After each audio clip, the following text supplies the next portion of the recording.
Al-Fatihah. Bismillahirrahmanirrahim.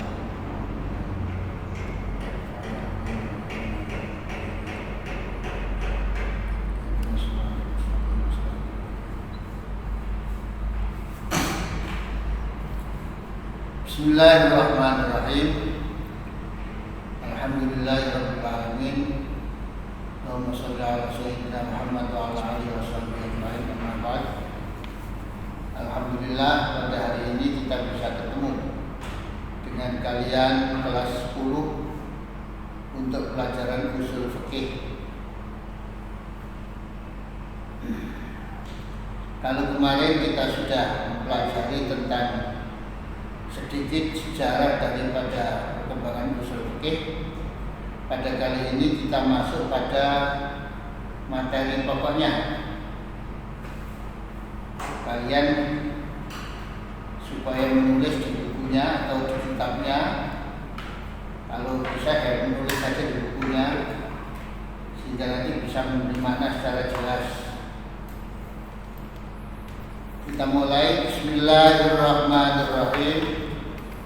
Al-qismul awwalu fi usulil fiqh,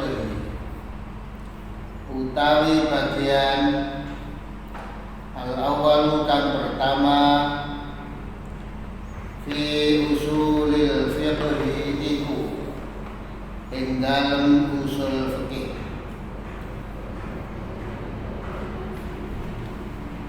Al-muqaddimatu, utawi iki al-muqaddimatu iku pendahuluan atau pembukaan. Wa fiha lan iku ing dalem muqaddimah faslani utawi fasal loro.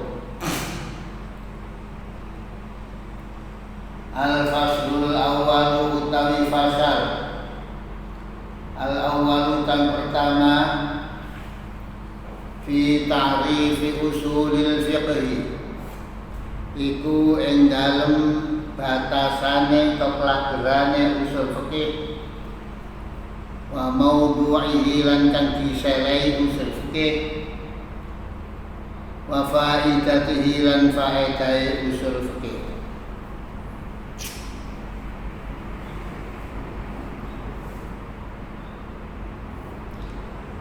Al-aslu utawi asal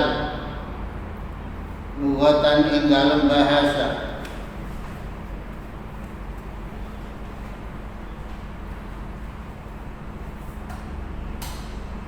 iku ma perkara sesuatu dunia kang dibangun alaihi ing atase ma gairuhu apa liyane ma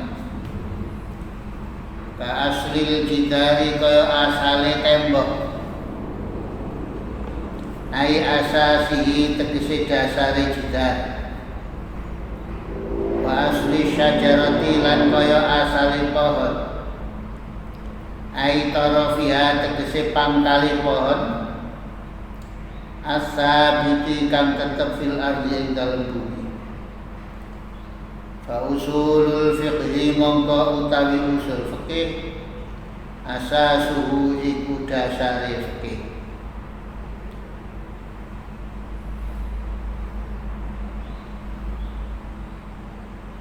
Al-far'u utawi aran far'u cabang ma iku perkara dunia kang dibangun apa ma ala ghairihi ing atase liyane ma kafuru'i syajarati kaya pira-pira cabang pohon di asliha kedue asale syajarah wa furu'il fiqhi lan pira-pira cabang fikih li usulihi kedue usul fikih.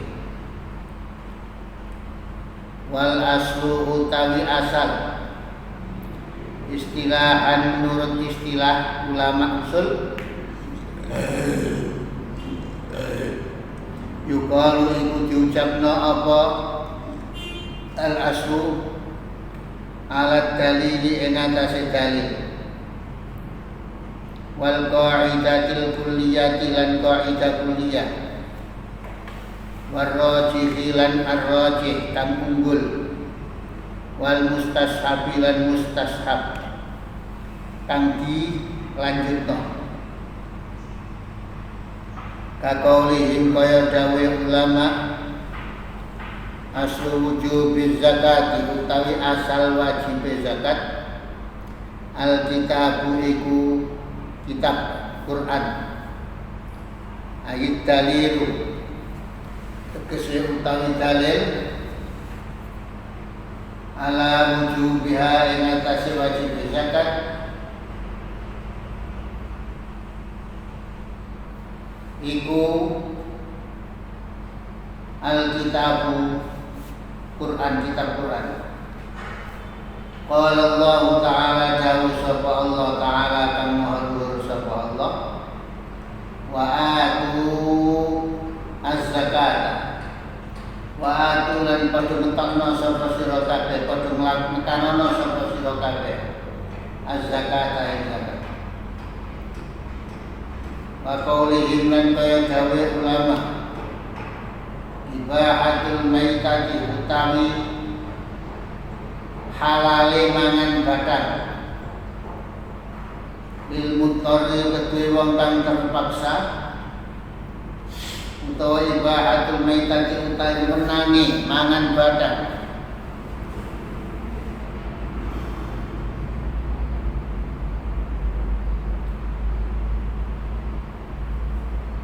lil mutarri kedue wong sing terpaksa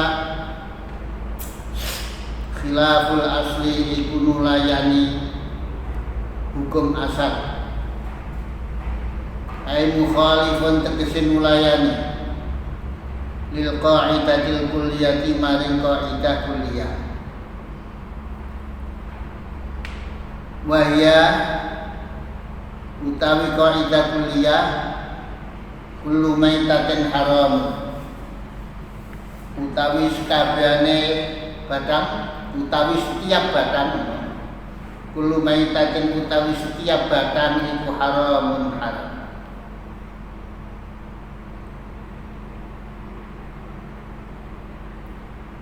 qala ta'ala dawuh sapa Allah Ta'ala hurrimat alaikumul maitat diharamno alaikum ing atase sira kabeh al maitatu apa batang wa qaulihim lan kaya dawe ulama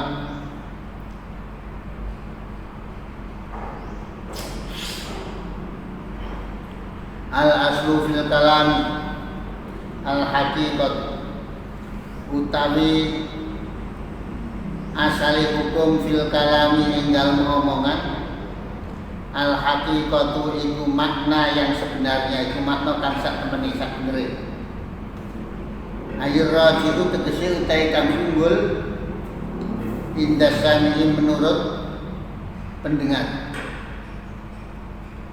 wa qaulihim lan kaya dawe ulama al aslu baqa'u ma kana ala ma kana al aslu utai asale hukum baqa'u ma iku tetepe perkara kana kang ditemu apa ma alama ing atase perkara kana kang ditemu apa mah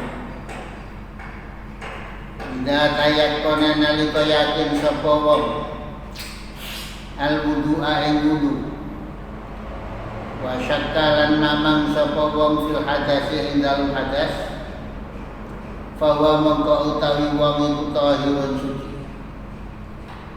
wal aufaku utawi kang luwih cocok bil maqami kelawan panggonan ad-dalil iku makna dalil. Bismillahirrahmanirrahim. Kita sekarang masuk pada masalah atau pelajaran inti tentang usul fikih, di mana pertama yang kita pelajari adalah tentang batasan-batasan usul fikih, batasan usul. Usul punya arti dua, arti bahasa dan arti istilah. Dalam bahasa kata usul itu adalah bentuk jamak daripada kata aslun yang artinya adalah sama dengan dasar atau asas. Ini menurut arti bahasa. Jadi usul fikih artinya berarti dasar-dasar fikih. Kemudian lawan usul adalah farq. Apa al-farq itu? Al-farq ma bunya ala ghairi, sesuatu yang dibangun di atas yang lain. Itu namanya asal, itu namanya farq. Sesuatu yang diletakkan di atas yang lain. Sedangkan yang ditempati oleh yang lain itu namanya asal. Jadi misalnya sekarang di sebuah meja, di atas meja ada buku, meja di atas lantai, maka yang lantai namanya usul, meja namanya farq, binisbah kepada lantai, kemudian buku di atas meja, buku adalah farq, binisbah kepada apa itu namanya meja. Meja sebagai asal kalau dinisbatkan kepada buku. Ini menurut arti bahasa. Ya. Wal aslu istilahan, sedangkan menurut istilah para ahli usul, asal itu memiliki beberapa makna. Ada yang bermakna dalil, bisa bermakna qaidah kulliyah, bisa bermakna ar-rajih, bisa bermakna al-mustashab. Apa itu dalil? Dalil itu adalah sesuatu yang bisa menjadi alat untuk sampai pada apa yang kita tuju. Itu namanya dalil. Jadi sesuatu yang mungkin bisa kita gunakan untuk mencapai sesuatu yang dicari berupa ilmu atau berupa dhon dengan pemikiran yang benar, bila digunakan dengan pemikiran yang benar. Misalnya kalau kita melihat mendung, ya, maka kemudian kita berkata hujan barangkali nanti insya Allah.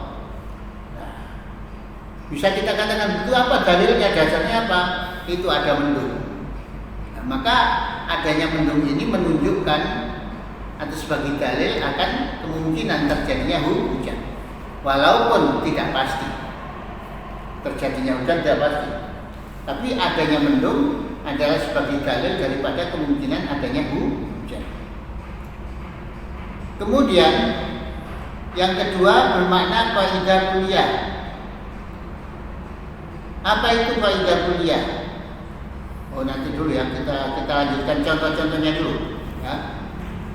Jadi seperti tadi, aslu wujubiz zakat sebagai aba'atu zakat sebagai dalil dari wajibnya zakat.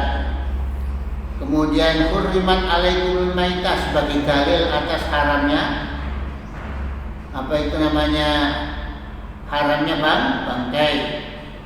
Aqimus shalah sebagai dalil atas wajibnya sholat dan lain-lain. Kemudian selanjutnya yang kedua, makna yang kedua daripada asal menurut istilah ulama usul adalah bermakna qaidah kulliyah. Apa itu qaidah kulliyah? Qaidah kulliyah itu adalah aturan dasar yang berlaku secara umum untuk semua satuan. Itu namanya qaidah kulliyah, aturan dasar yang berlaku secara umum untuk semua satuan.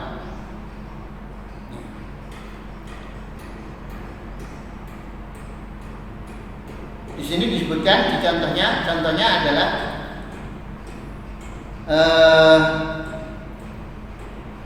ibahatul maitatil mutarri khilaful asli. Halalnya makan bangkai bagi orang yang terpaksa adalah bertentangan dengan asal. Nah, kata asal di sini bermakna qaidah kulliyah, artinya bertentangan dengan qaidah kulliyah. Apa kaidah kuliahnya? Kaidah kuliahnya adalah kullu maitatin haramun. Setiap bangkai adalah haram. Setiap bangkai adalah haram. Tetapi dalam hal ini ada pengecualian, yaitu bagi orang-orang yang terpaksa maka dia boleh.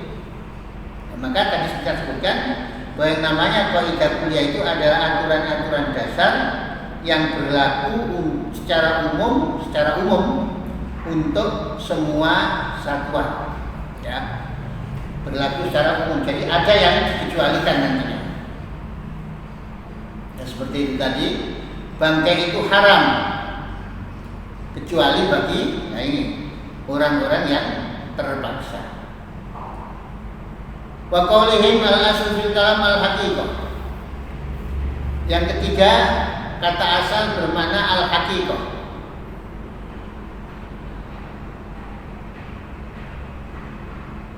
Atau ar-rajih. Ya. Ay-rajih inda sami. Al-asl fil kalam al-haqiqah. Hukum asal di dalam ucapan adalah makna yang sebenarnya. Jadi kalau ada suatu kalam, suatu ucapan yang di sana mengandung berbagai makna, maka yang dipakai adalah makna yang aslinya, makna yang sebenarnya, bukan makna kiasannya, bukan arti kiasannya. Ya. Jadi kalau ada orang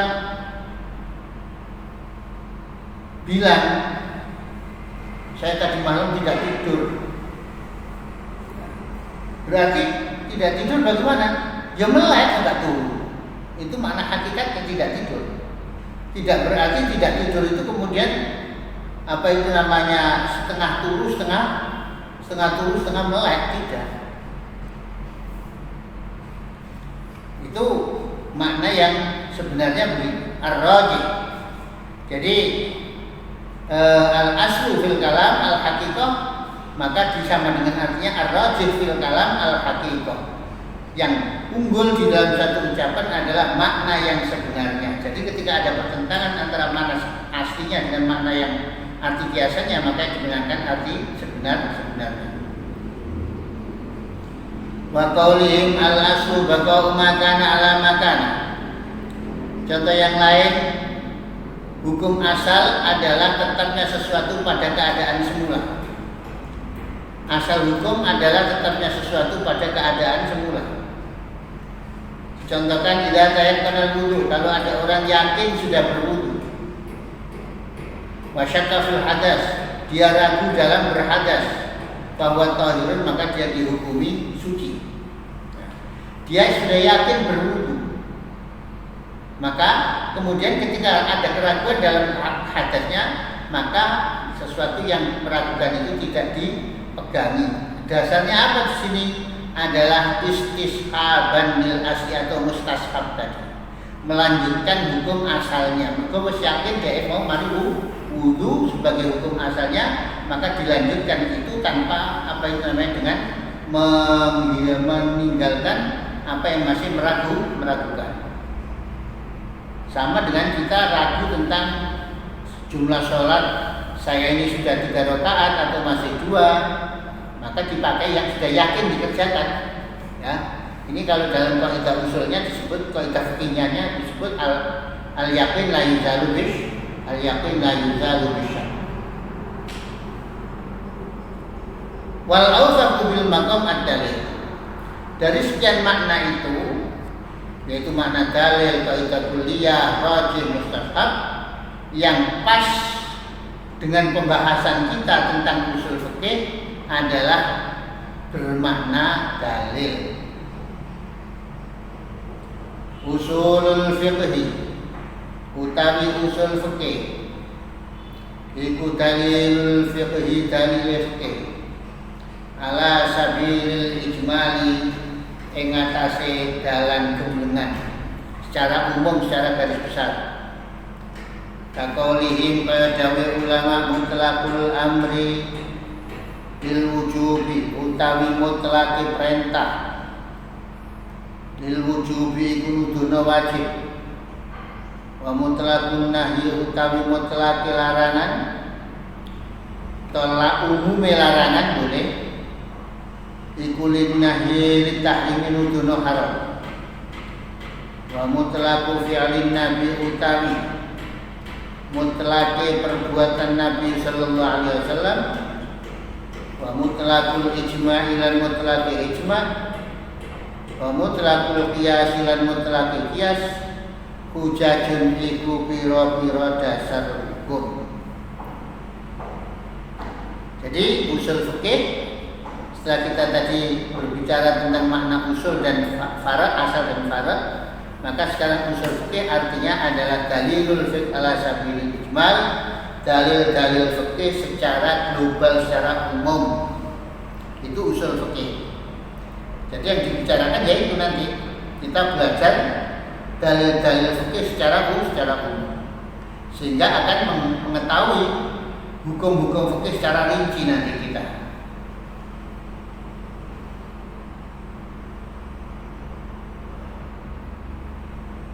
Seperti dicontohkan di sini, mutlaqul amri wujub, umumnya perintah adalah berhukum wajib. Padahal yang kita ketahui ada yang perintah sunat, ada yang perintah mubah, makruh, ya. Ini. Kemudian mutlaqun nahyi tahrim, umumnya larangan adalah berhukum haram atau menunjukkan hukum haram. Untuk larangan sing makruh. Itu bagaimana bisa begitu? Makanya tadi disebutkan dalilul fikih ala sabilil ijmal. Yang namanya usul fikih itu adalah dalil-dalil fikih secara global, secara umum. Dari situ nanti kita akan tahu ini yang hukum asal, ini yang hukum tidak asal. Wa mutlaqu fi'lin Nabi sallallahu alaihi wasallam, umumnya perbuatan Nabi. Wa mutlaqul ijma', dan umumnya ijma'. Wa mutlaqul qiyas, hujajun adalah sebagai hujjah dan sebagai dasar hukum. Berapa menit? 22. Kira? 22.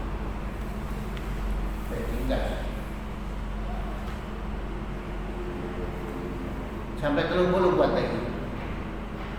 Al-fiqhu utawi fikih lughatan indal bahasa. Al-fahmu itu faham. Fakih itu kalamaka wis faham sapa wis fikih sapa ingsun. Kalamaka ing omongan sira ai fahim itu wis faham sapa ingsun. Wastilahan lan ing dalem istilah al-ilmu iku ngawruhi bil ahkami kelawan pira-pira hukum.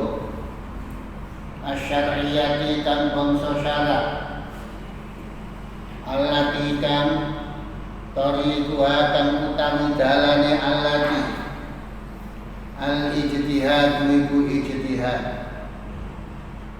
kal ilmi kaya ngawruhi bi anna niyata kelawan satemene niat fil wudu'i ing dalem wudu iku wajibatun. Wadah bidali kalan sepadani mengkono al-ilmi bi anna niyya fil wudu'i wajibah. Minal masaili saking pira-pira masalah al-ijtihadiyati kang bangsa ijtihad. Biqaulihi sallallahu alaihi wasallam, innamal a'malu binniyat, pemestine utawi pira-pira amal binniyat iku tetep lawan pira-pira niat. Muttafaqun alaihi, utawi hadis iku muttafaqun alaihi, disepakati apa alaihi hadis. Sampai sini dulu. Wallahu alam. Tugasmu adalah menerjemahkan al-qismul awal sampai hujajun, ya, menerjemahkan al-qismul awal sampai hujajun. Al-fiqhul lughatan tidak masuk. Terima kasih. Assalamualaikum warahmatullahi wabarakatuh.